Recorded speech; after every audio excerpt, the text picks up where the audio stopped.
Hi everyone, I'm Michelangelo. Welcome to our conversations with Blue God, with Blue Magic. This is look at this, the window of the inner or the outer, I don't know. This was just stuff that I had laying around and I glued it. The previous somebody just left this frame and I spray painted it blue, and then I had this sparkly little piece of stuff, and I have this bigger one, and I just glue it on the wall.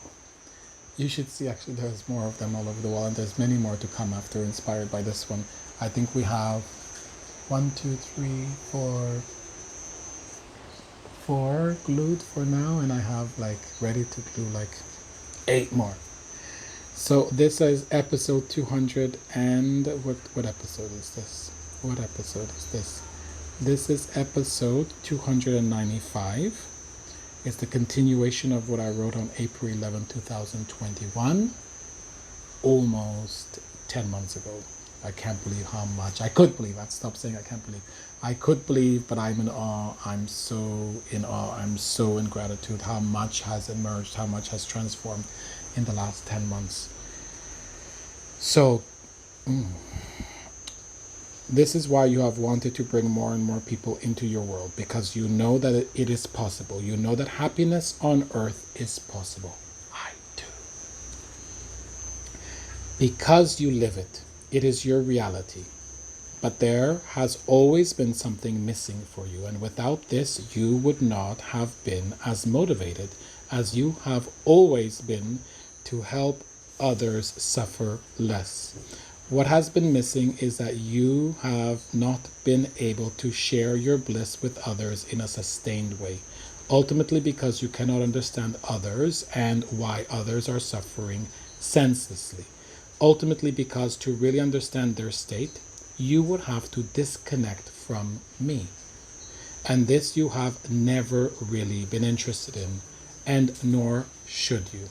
Ultimately, to really and directly understand their experience, you would have to connect with your mind, but with your lower mind, which would mean that you would have to disconnect your higher mind. And this you not only refuse to do, you ultimately cannot, and rightfully so, because this would mean to enter the world of illusion. This would be to enter their world, the reason for which you have always felt so different and so alien in the first place, because you felt like you were living in a different world, because you have been. But can one ever re-enter the world of illusion if one really knows the truth, with a capital T? No. The answer is simple and absolute. One can never unknow the truth. With every incremental knowing of me, capital M, you cannot ever know me less. Any amount of real awareness that is acquired cannot ever be reversed. For what is truth? What is awareness? What and what am I? And what is illusion? What is untruth? Untruth is the absence of truth. Untruth is the absence of awareness. Untruth is the absence of me. The two can never, for any single instance, ever coexist. This is the knowledge that can be given and transmitted to the mind. This is an example of Jnana Yoga.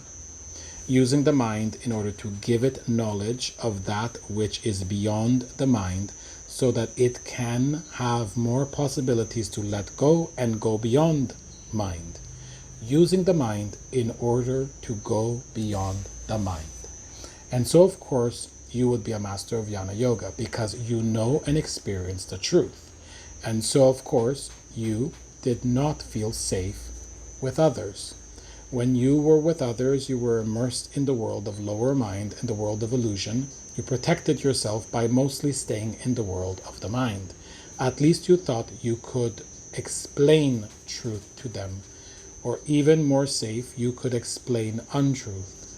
You became very good at explaining untruth. Firstly, because you catch it almost instantly. You see right through the illusion. You see right through the ego. You see right through the bullshit.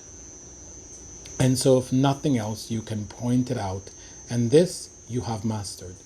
the Jnana Yoga practice of neti, neti, neti, not that, not that, not that. When with others, you have mastered using the intellect to point out that which is not truth.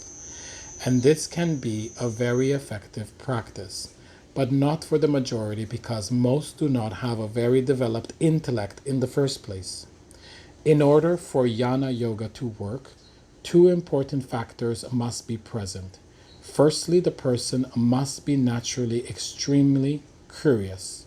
Their intellect must already be open and developed. They must be able to be extremely enthused intellectually, and this already is the minority. The Western world is stuck in the mind, but mostly in a much lower state of numbness. Enthusiasm of any kind is more and more rare. Genuine enthusiasm, that is. So genuine curiosity is rather rare. But the second condition is that one needs to now be curious about God, or at least in the possibility of being liberated from suffering, which ultimately means the same thing.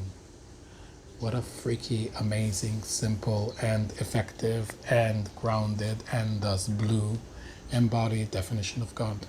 What amazing. I'm always blown in awe by some of what emerges in these writings. And so you have mastered noticing whenever there is even a glimpse of this that arises in a person, because you know truth, and so you can instantly recognize truth. And so for the most part, this is where you feel safe dwelling when you are with others. Point out truth and point out untruth.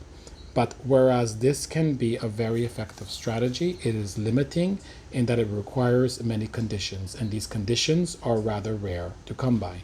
This is why the path of the heart is not only more broad, but more effective for what you are trying to accomplish.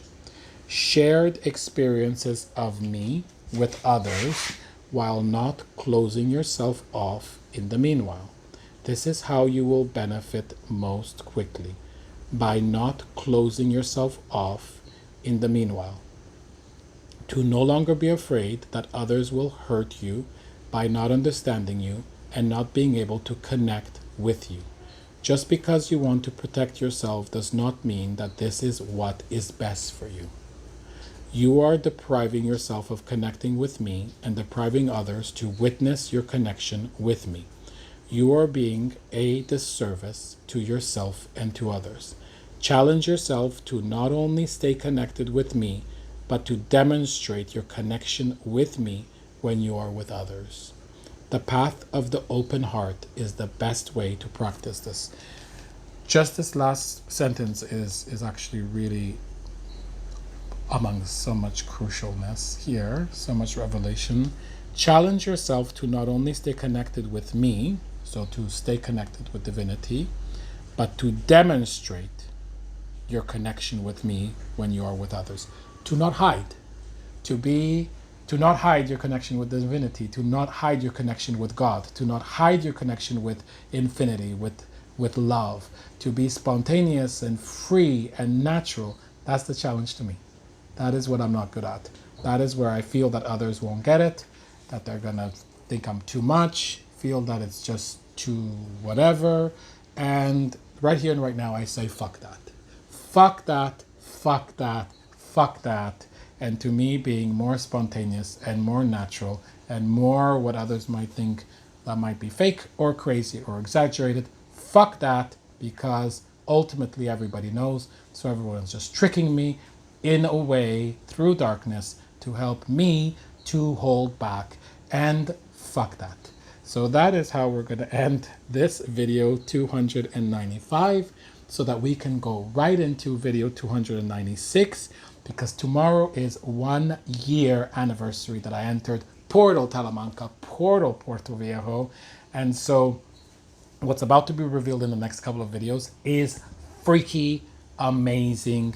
And I'm gonna have, let's see, at least maybe one more video today, but about 4 or 5 videos from now is the most magic that has happened